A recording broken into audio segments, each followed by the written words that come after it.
Students, आज अपन lesson 2 का ही प्रतिदर्श विधि पढ़ेंगे। प्रतिदर्श विधि के अंतर्गत क्या है, क्योंकि आपने एक तो पढ़ी क्या थी, जनगणना विधि पढ़ी थी, और अब अपन पढ़ेंगे कौन सी वाली, प्रतिदर्श विधि। जनगणना विधि के अंतर्गत आपने क्या पढ़ा था कि हमें डोर टू डोर जाना पड़ता है और वहाँ से सारी जो सूचनाएं हैं वो प्राप्त करनी पड़ती है।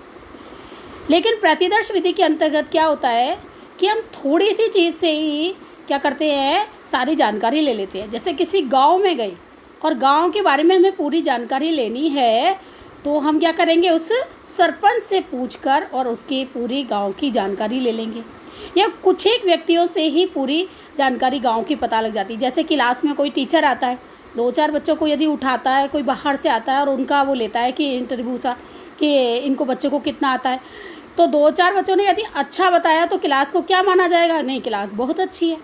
जैसे अपन सब्जी बनाते हैं और सब्जी बनाते हैं तो उसमें से थोड़ी सी सब्जी निकाल कर देखते हैं कि ये कच्ची है या पक्की, चावल भी ऐसे ही देखते हैं। ऐसे शरीर में से डॉक्टर क्या करता है, 1-2 बूंद से ही अपने को पूरी बीमारियों के बारे में या अपने ब्लड ग्रुप के बारे में क्या कर लेता है, पता लगा लेता है।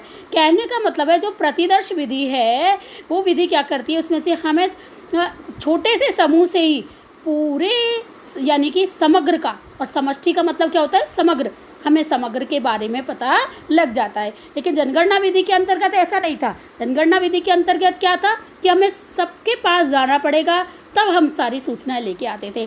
तो प्रतिदर्श विधि, तो प्रतिदर्श विधि वह विधि है जिसमें प्रतिदर्श अर्थात किसी समग्र का प्रतिनिधित्व करने वाले छोटे समूह से संबंधित आंकड़े एकत्रित किए जाते हैं। मतलब छोटे समूह से ही हमने आंकड़े एकत्रित किए और समग्र का हमें मालूम लग जाता है। समग्र का मतलब पूरी अर्थव्यवस्था के बारे में, तथा उनसे निष्कर्ष निकाले जा सकते हैं। जैसे हम दाल, सब्जी, चावल के 1-2 बूंद दाने देखकर पता लगा लेते हैं कि यह सब्जी क्या हो गई, पकी है या नहीं पकी। ऐसे ही एक डॉक्टर रक्त की 1-2 बूंद से ही ये परीक्षण कर लेता है कि उसका ब्लड ग्रुप क्या है, ठीक है ना। तो सबसे बड़ी चीज़ है, हमें सारे के बारे में समग्र का मालूम भी लग गया और पैसा भी कम खर्च हुआ है या नहीं। तो सबसे बड़ी गुण क्या है इसका, ये कम खर्चीली है। समय की भी क्या होती है, इससे बचत होती है, ठीक है ना।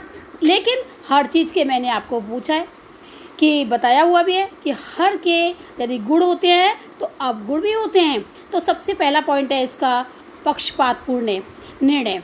कैसे, यदि आपने किसी सरपंच से पूछा और सरपंच ने उसके बारे में बताया, तो वो ज़्यादातर तो यदि कोई होगा तो वो अपने रिलेटिव वगैरह है इनको ही बताएगा, इनके बारे में ही सब कुछ बताएगा। यदि कोई सुविधाएं दी जा रही होंगी तो इनको ही दी जाएगी, अपनों को देगा, बाद में नहीं देगा। तो इसका मतलब क्या हुआ, ये कैसी विधि है, पक्षपातपूर्ण है। तो प्रतिदर्श विधि में पक्षपात की संभावना होती है, क्योंकि अनुसंधानकर्ता केवल उन्हीं मदों को प्रतिदर्श के रूप में चुन सकता है जो उसे पसंद होते हैं। दूसरे, अशुद्ध निष्कर्ष, क्योंकि इस विधि के अंतर्गत क्या है, सही सूचनाएं तो बताता नहीं है, जो उसके बारे में गलत भी सूचनाएं दे सकते हैं। तो इसीलिए इस विधि में यदि गलत प्रतिदर्श चुने जाते हैं तो निष्कर्ष भी कैसे निकलेंगे, गलत ही निकलेंगे।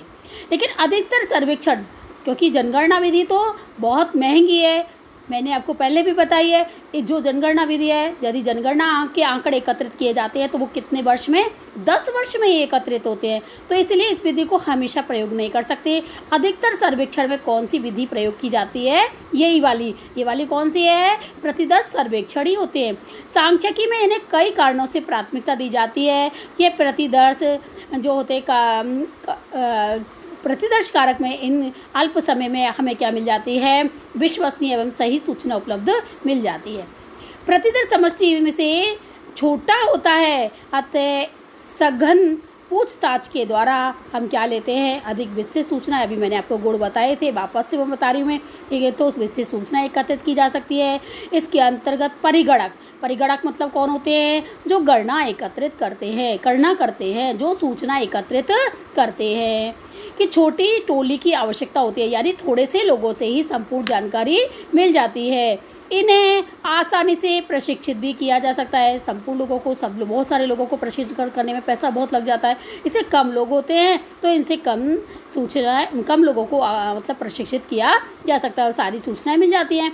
तथा यही कारक और उनके ऊपर किसी अच्छे मतलब और विशेषज्ञ और बड़े लोग को भी रखा जा सकता है, जिनके अंडर में, जैसे आपने देखा होगा ना, टीम जो होती है, टीम लीडर अलग होता है, तो टीम लीडर अपने ही अंदर कार्य करने वालों को भलीभांति क्या रखता है, हिसाब रखता है। तो तथा इसके अंतर्गत कार्य की निगरानी तथा भलीभांति जानकारी प्राप्त की जा सकती है। प्रतिदर्श विधि जो होती है उसको 2 तरीके हैं, एक तो यादृच्छिक प्रतिदर्श और दूसरी कौन सी होती है, अयादृच्छिक प्रतिदर्श। मैं आपको कल दोनों के बारे में ही बताऊंगी, ठीक है, ओके।